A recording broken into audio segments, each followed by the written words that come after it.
Solution chapter first chemistry का part third. इसमें आपको बेटा नॉर्मलिटी, नॉर्मलता हिंदी में कहते हैं, समझाने वाले हैं। बहुत इंपॉर्टेंट टॉपिक है और बोर्ड में इससे क्वेश्चन जरूर आता है, तो ध्यान से समझिएगा।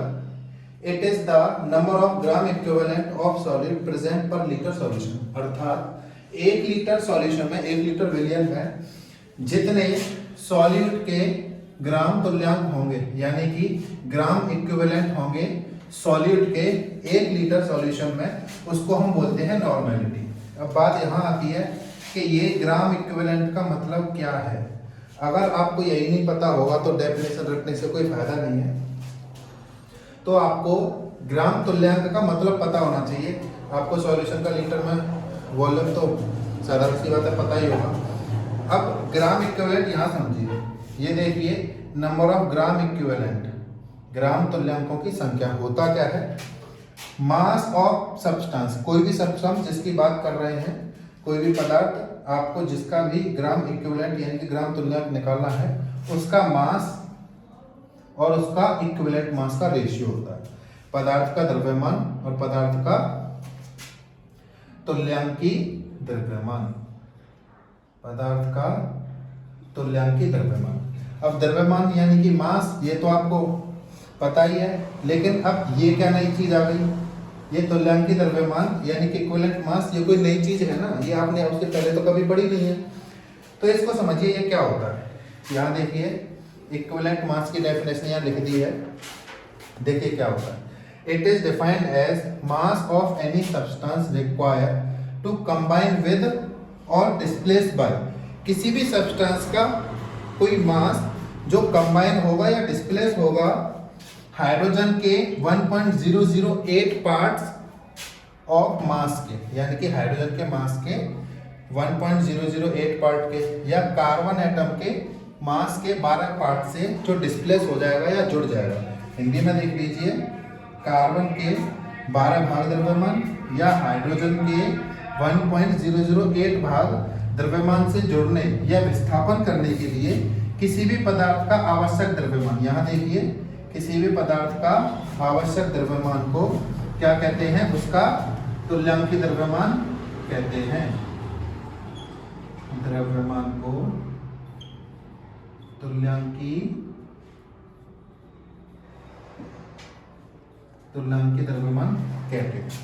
अब डेफिनेशन से समझना थोड़ा टफ होता है, लेकिन याद तो आपको करनी पड़ेगी। देखो साधारण सी बात है, जो कार्बन है, कार्बन का मास होता है 12 लगभग, हाइड्रोजन का लगभग होता है 1, ऑक्सीजन का लगभग होता है 16, ठीक है, क्लोरीन का लगभग होता है 35.5। तो इनके इतने ही, यानी कि इनका जो मोलर मास है उसी पार्ट से, उसी मास के पार्ट से कोई एटम जुड़ेगा या इनको डिस्प्लेस करेगा, उस मास को हम बोलते हैं इक्विवेलेंट मास, ठीक है ना। अब इक्विवेलेंट मास के बारे में थोड़ा आगे और चर्चा करते हैं। आगे देखिए, आगे बेटा देखिए, अगर आपको निकालना है equivalent mass of any element, किसी भी एलिमेंट का इक्विवेलेंट आपको मास निकालना है, हिंदी में लिख देते हैं किसी तत्व का तुल्यांकी भार, किसी तत्व का तुल्यांकी भार। इसको निकालने का क्या फॉर्मूला है, देखो इसको निकालने का फॉर्मूला क्या है, एटॉमिक मास, जिस एलिमेंट की आप बात करें उसका एटॉमिक मास अपॉन उसकी वैलेंसी, ये इसका फॉर्मूला है, ठीक है। एटॉमिक मास को क्या कहते हैं, परमाणु द्रव्यमान या परमाणु भार अपॉन संयोजकता। अब देखो इसका एक एग्जांपल उठाए कोई, इसका एक एग्जांपल उठाए, जैसे मान लो फॉर क्या लें, मैग्नीशियम ले लेते हैं। फॉर मैग्नीशियम, अगर मैग्नीशियम का आपको इक्विवेलेंट मास निकालना है, इक्विवेलेंट मास, तो मैग्नीशियम एक एलिमेंट है, इसका एटॉमिक मास मैग्नीशियम का कितना होता है, 24 है ना। और इसकी वैलेंसी, मैग्नीशियम की 2 वैलेंसी होती है ना, मैग्नीशियम 12 एटॉमिक नंबर होता है, 2,8,2 2 वैलेंसी होती है, क्रॉस कर दोगे कितना आ जाएगा 12, यानी कि मैग्नीशियम का 12 आ गया। ठीक है, इसी तरह से आप किसी भी एलिमेंट की निकाल सकते हो। ये हो गया पहला पॉइंट। दूसरा point, equivalent mass of any compound. Equivalent mass of any ion, किसी भी आयन की, किसी आयन का तुल्यांकी भार। इसके लिए क्या निकालना है? देखो आयन, बात तो यही रहेगी, है ना, एटॉमिक मास ही लेना होता है, लेकिन आयन के लिए फॉर्मूला मास बोलते हैं। फॉर्मूला मास यही होता है, ठीक है, या आप एटॉमिक मास भी बोल सकते हैं, कुछ भी बोल सकते हैं। अपॉन आता है इसका चार्ज, इस पर चार्ज कितना है, चार्ज का मतलब आवेश कितना है इस पर, ये आता है फॉर्मूले में इसके। एग्जांपल देख लो, जैसे हम कोई आयन लेते हैं, कौन सा आयन लेते हैं? हाइड्रोक्साइड आयन लेना है, OH आयन, हाइड्रोक्साइड आयन ले लेते हैं, इसका एग्जांपल ले लेते हैं, ठीक है। तो क्या होता है, फॉर्मूला मास या एटॉमिक मास ही कह सकते हो, एटॉमिक मास ही कह सकते हो, एक ही बात है। कितना होता है OH का, ऑक्सीजन का 16, हाइड्रोजन का 1, 17 हो जाएगा, और चार्ज कितना है इस पे 1, यानी कि इसका हो जाएगा 17 ही हो जाएगा, ठीक है। इसके बाद इक्विवेलेंट मास ऑफ एसिड, ठीक है, अम्ल का निकालते हैं। अम्ल का निकालने के लिए क्या करेंगे, इसका मॉलिक्यूलर मास, एसिड का मॉलिक्यूलर मास, अणुभार हिंदी में कहते हैं, अपॉन, ये इंपॉर्टेंट टॉपिक है, ध्यान से समझना, अपॉन बेसिसिटी, अपॉन बेसिसिटी मतलब क्षारकता। अम्ल के लिए, एसिड के लिए होता है मॉलिक्यूलर मास अपॉन बेसिसिटी। अच्छा, अब ये बेसिसिटी नई चीज आ गई ना, बेसिसिटी कभी नहीं पढ़ी ना, ये बेसिसिटी का मतलब समझा देता हूँ, number of H plus release, release या रिलीजेबल, ठीक है, ठीक है, H प्लस निकलने की संख्या या उत्पन्न करने की संख्या कह सकते हो, H प्लस उत्पन्न की संख्या। कोई भी एसिड है, बेटा आपने 10th में पढ़ा होगा, एसिड क्या करते हैं, H प्लस रिलीज करते हैं ना, क्यों, H प्लस रिलीज तो करते हैं, एसिड क्या करते हैं, H प्लस रिलीज करते हैं। तो जो एसिड जितने H प्लस रिलीज करेगा वो भी उसकी बेसिसिटी होती है। इसका एग्जांपल लेते हैं, HNO3 का ले लेते हैं, ठीक है, HNO3 का एग्जांपल लेते हैं। सबसे पहले तो आप इसका मॉलिक्यूलर मास निकालिए, देखो हाइड्रोजन का होता है, नाइट्रोजन का 40, 3 ऑक्सीजन के कितने हो गए, 16 3 48, 48, इसको ऐड करिए, 8 4 12 1 13, 1 कैरी, 5 और 1 6, 63 आ गया, ठीक है। अब इसकी बेसिसिटी कितनी है, कितने हाइड्रोजन रिलीज कर सकता है, बेसिसिटी मतलब H प्लस रिलीज, यहाँ लिखा हुआ है ना, H प्लस रिलीज जितने कर सकता है, एक ही तो कर सकता है, तो बेसिसिटी हो गई 1। अब देखिए, अब हम इसका इक्विवेलेंट मास निकालते हैं ना, इक्विवेलेंट मास, क्या फॉर्मूला है, मॉलिक्यूलर मास 63, बेसिसिटी 1, 63 आ जाएगा, ठीक है। एक और एग्जांपल लें, मान लो चलो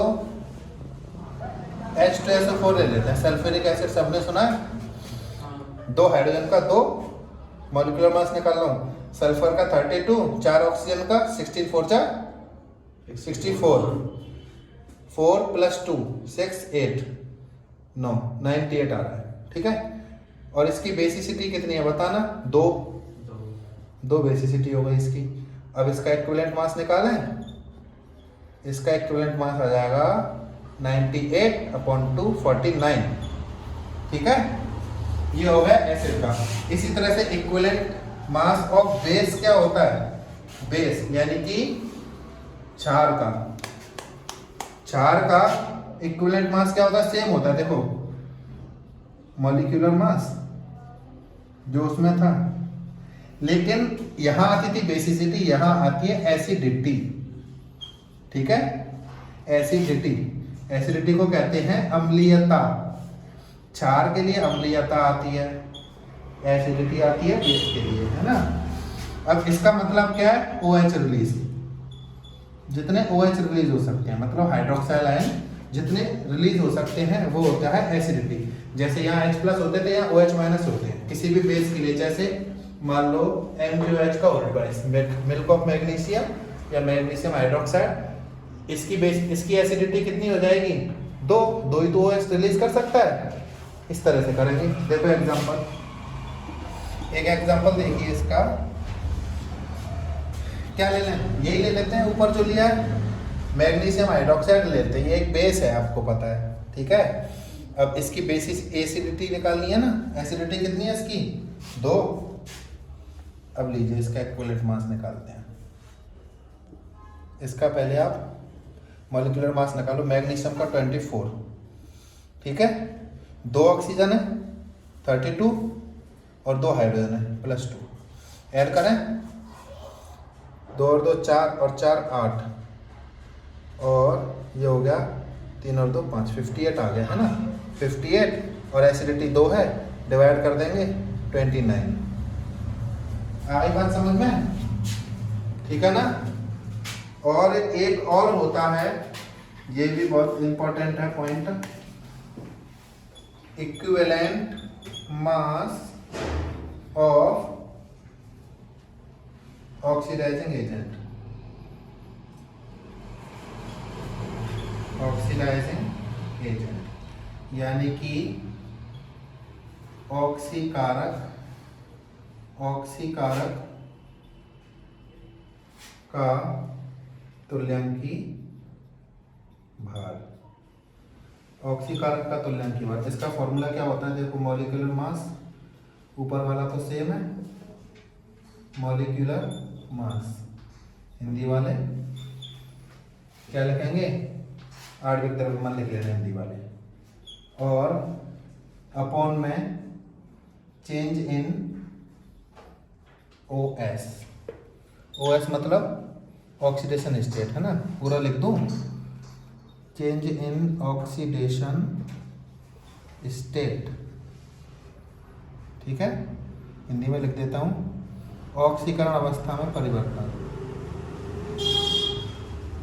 ऑक्सीकरण अवस्था में परिवर्तन। ऑक्सीडेशन तो सब जानते हैं ना, ऑक्सीडेशन स्टेट सब जानते हैं, ठीक है। अगर नहीं जानते हो तो कमेंट कर देना, अगली वीडियो डाल देंगे इसकी। एग्जाम्पल ले लेते हैं बेटा, ध्यान से देखना। एग्जाम्पल, जैसे मान लो कि KMnO4 ये चेंज हो रहा है Mn2O4 में, ठीक है। अब ऑक्सीडेशन स्टेट मैग्नीज की कितनी है? यहाँ +7 है, क्योंकि ऑक्सीजन की होती है -8, पोटेशियम की +1 है ना, =0। इसकी x मान लेंगे, 1 + x - 8 = 0, तो x की वैल्यू आ जाएगी 7 +7। यहाँ देख लीजिए, इसकी x मानेंगे तो 2x + 4 2 8, ऑक्सीजन की -8 हो जाएगी, =0। x की वैल्यू आ जाएगी +4, ठीक है। x की वैल्यू आ जाएगी +4, तो यहाँ हो गई +4। चेंज इन ऑक्सीडेशन स्टेट कितना आया? 3 का। ऑक्सीडेशन स्टेट में चेंज आया है 3 का। तो इसका अगर आपको निकालना है इक्विवेलेंट मास, तो इक्विवेलेंट मास KMnO4 का है ना, इसका क्या लिखेंगे?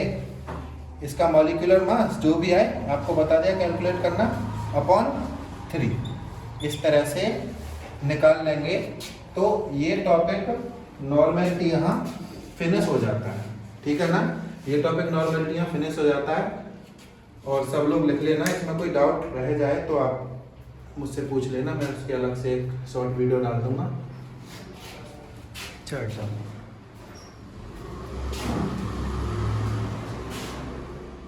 पूरा बोर्ड भर गया।